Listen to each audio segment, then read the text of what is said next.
శ్రీ గురుభ్యో నమ. అరుణాచల శివ, అరుణాచల శివ, అరుణాచల.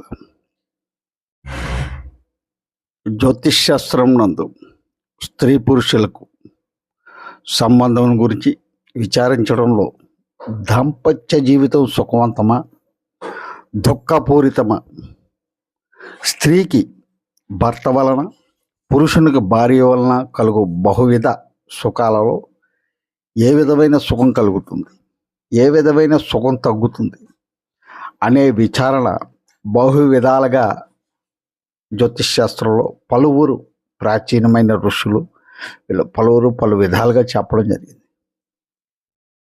దీనిలో కుజదోషానికి ప్రముఖమైన ఎక్కువ ప్రాముఖ్యత కూడా ఇవ్వడం జరిగింది. ఇందుకే కారణాలు కూడా ఉన్నాయి. కుజుడు అగ్నికారకుడు చేత ధనము అనగా కుటుంబము స్థానము, ధనస్థానం అంటే ఫస్ట్ ఒకటో స్థానం, అనగా కుటుంబ స్థానం. 2 వ్యయం అనగా శయ్య సుఖం. చతుర్థం అంటే పరస్పర వైవాహిక మానసిక అనుబంధాల పూర్వక సుఖం. సప్తమం జామిత్రం అంటే భార్య లేదా భర్త యొక్క రూపాలు, గుణాలు, స్వభావం వంటివి. అష్టమ స్థానం స్త్రీకి సౌభాగ్యానికి సంబంధించింది.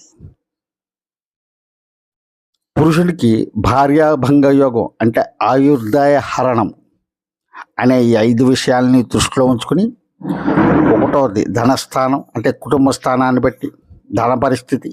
మరొక బయట ధనైన సంచిత ద్రవ్యం అనుడి చేత సంచిత ధనము అంటే కూడబెట్టిన ధనం విషయం గురించి విచారణలో కూడా కుజుని ప్రభావం కనబడుతూ ఉంటుంది.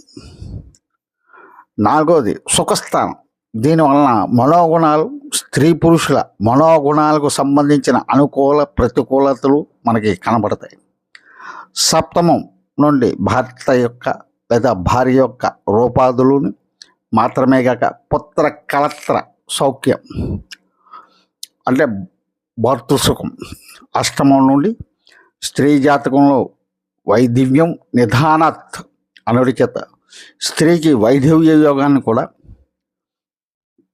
అంటే భర్త యొక్క మరణం గురించి కూడా, పురుషునికి భార్య యొక్క మరణం గురించి మరణంలో 12వ స్థానం అంటే ద్వాదశం నుండి అంటే సైన్య సౌఖ్య విభవములను భర్తతో కానీ భార్యతో కానీ సైన్య సుఖం విచారించవలసిందని జ్యోతిష్య శాస్త్రకర్తలు